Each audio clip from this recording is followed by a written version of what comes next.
2 लाख खरे चलनाच्या मोबदल्यात 7 लाख बनावट नोटा देण्याचे आमिष, 4 आरोपींना अटक, 3 फरार। सदर कार्यवाही पोलीस अधीक्षक अनुज तारे, उपविभागीय पोलीस अधिकारी प्रदीप पाडवी आणि टीम,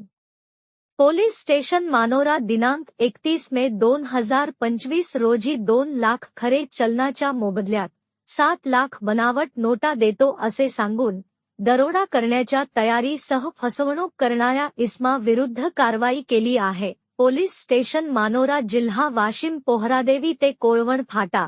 तालुका आर्णी दरम्यान नॅशनल हायवे संतोष साहेबराव पवार वय 38 वर्षे, साईनाथ नामदेव सोळंके वय 29 वर्षे, जयदेव विजय सोळंके वय 37 वर्षे राहणार घातोडी तालुका पुसद जिल्हा यवतमाळ, जुनेद खान रियाज खान पठाण वय 28 वर्षे राहणार तालुका हातगाव जिल्हा नांदेड व इतर 3 फरार आरोपी यांच्या समवेत दरोडा टाकण्याचे साहित्य 2 लोखंडी रॉड, मिरची पावडर, चाकू, कटर, फसवणूक करण्यासाठी वापरण्यात आलेल्या काही भारतीय चलनासारख्या दिसत असलेल्या नोटा व आतमध्ये फुल टू फन खेळण्यातील नोटा, 4 मोबाईल फोन, 2 मोटारसायकल, एकूण 2,83,000 मुद्देमाल जप्त करण्यात आला।